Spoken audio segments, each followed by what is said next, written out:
Part 3, America, the Convergence, where Ephraim and Judah were placed in the same soil. Chapter 8, America as the Prophesied Isles Afar Off. 700 years before Christ, the prophet Isaiah wrote a word over a land he had never seen, a land that did not yet exist as a nation, that would not be discovered by European sailors for another 22 centuries. Listen to what he wrote. Woe to the land shadowed with buzzing wings, which is beyond the rivers of Ethiopia, which sends ambassadors by sea, even in vessels of reed, saying, Go, swift messengers, to a nation tall and smooth of skin, a nation powerful and treading down, whose land the rivers divide, a land beyond the rivers of Ethiopia, ambassadors traveling by sea, a great eagle with wings spread, the national symbol of a nation whose rivers divide it from coast to coast. Many serious biblical scholars, from the early American period through the present, have interpreted Isaiah 18 as a prophetic reference to the Americas. This chapter asks the plain question that plain reading demands. If the two dispersions both ended up in America, and if prophetic scripture predicted a convergence point for those dispersions, what do we do with the geographic specificity of what the prophets describe? Isaiah chapter 18 opens with one of the most geographically specific prophetic passages in all of Scripture, describing a land that fits one and only one nation in the history of the world, a land beyond the rivers of Ethiopia.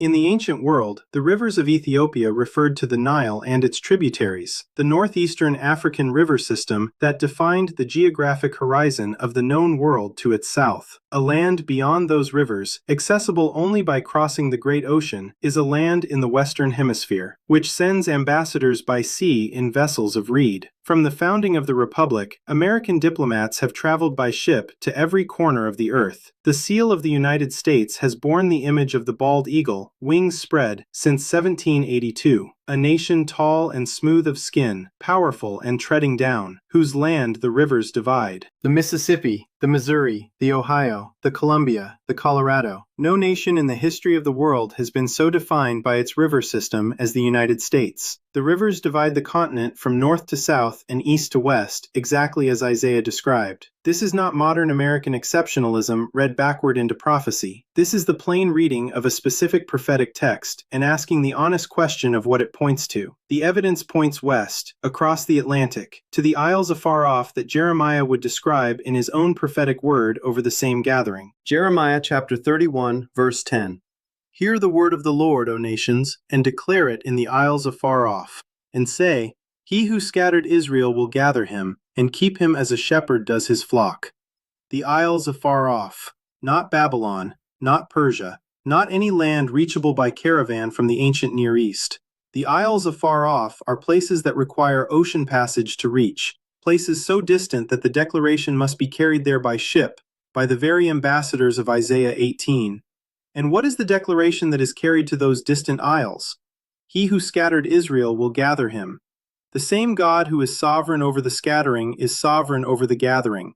The same divine authority that dispersed the two houses across the face of the earth ordained a convergence point, a specific place where both streams would be deposited, waiting, most of them not even knowing it, for the moment of recognition. The isles afar off. The Americas fit this description with a precision that no other candidate matches. Unreachable by land from Judea, requiring ocean passage, located beyond the rivers of Ethiopia, whose rivers divide the continent, God declared the gathering point before either dispersion had completed its journey. He named the destination before the dispersed peoples arrived. This is the God who calls those things that are not as though they are, who sees the end from the beginning and plants his declaration in the earth before the harvest has come in. In the soil of colonial America, the two dispersions converged. The Scottish and Irish, transported across the Atlantic as political prisoners, indentured servants, and exiles from failed rebellions. Sons of Ephraim, the last leg of the northward migration corridor that had begun in Assyria 17 centuries before. The African peoples of the Judah coast, transported across the Atlantic in chains, fulfilling Deuteronomy chapter 28 verse 68 with devastating precision. Sons of Judah, the last leg of the southward migration corridor that had begun in Rome and moved through Africa. Two groups, two dispersions, two corridors of suffering, both arriving in the same land. What appeared to the watching world as the tragedy of colonial America, two oppressed peoples on the same ground, was, in the prophetic framework, the placement of Ephraim and Judah in the same soil, awaiting the day when Ezekiel's two sticks would be joined in one hand. The tragedy was real, the suffering was real, and the sovereign purpose running beneath the tragedy was equally real. God does not cause evil, but He is the God who works good out of evil with a consistency and a precision that leaves the enemy perpetually outmaneuvered. The same continent that was used to enslave Judah is the continent God ordained as the convergence point for Judah's recognition.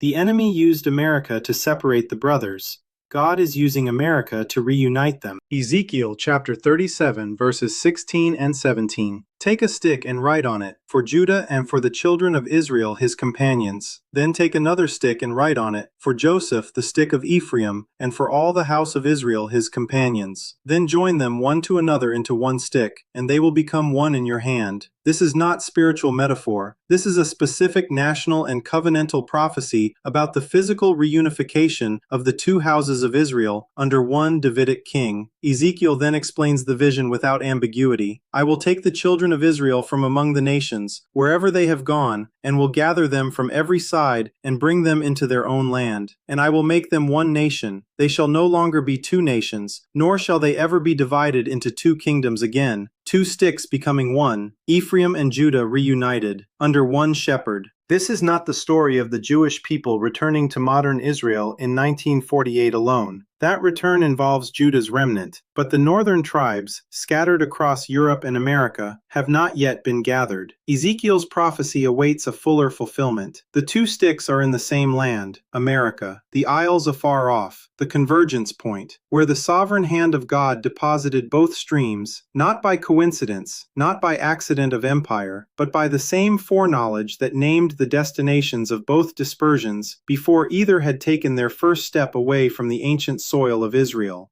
The banner that America flies as the ensign for the nations carries with it the obligation of Isaiah 11 verse 13. The nation raised to be the convergence point of the two regatherings was simultaneously the nation in which the most urgent prophetic prohibition would be tested. Ephraim shall not envy Judah, and Judah shall not harass Ephraim. Chapter 5 documented how severely that prohibition was violated in the centuries of chattel slavery, in the weaponizing of wounded Ephraim's pain against Judah, in the brother standing against brother of the Civil War.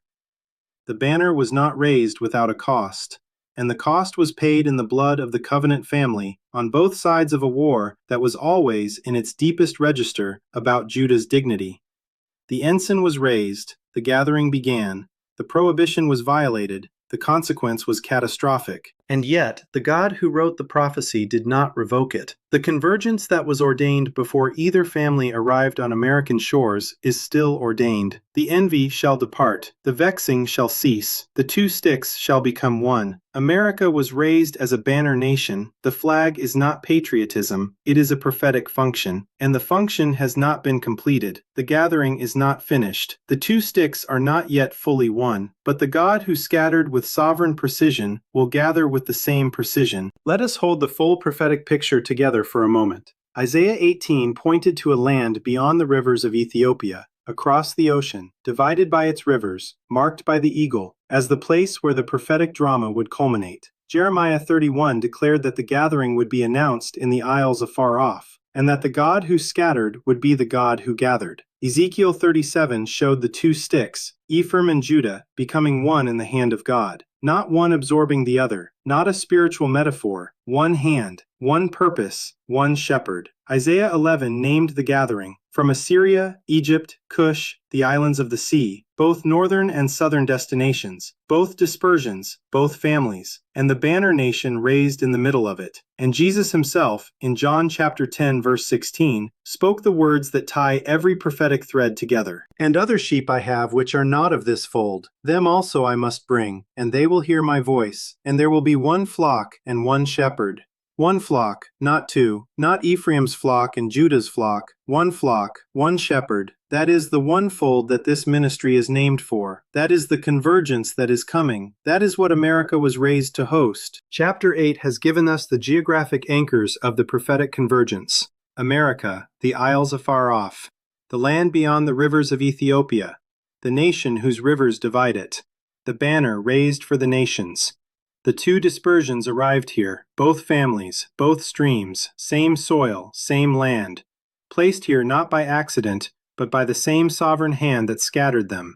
The tragedy was real, the suffering on both sides was real, and underneath the tragedy, the sovereign purpose was equally real, working through broken human instruments, bending the consequences of human sin toward purposes that sin cannot ultimately defeat. The two sticks are in the same hand. The recognition is coming. The one flock is not yet fully assembled. But it is written. The God who declared it through Isaiah and Jeremiah and Ezekiel does not make promises he does not keep. In chapter 9, we will lay out the full prophetic framework of the two regatherings, the dispensational sequence from the ox to the eagle, and the specific conditions that must be met before the one flock becomes visible. One seed, two families, one land, one shepherd. The convergence is ordained. Let us keep reading.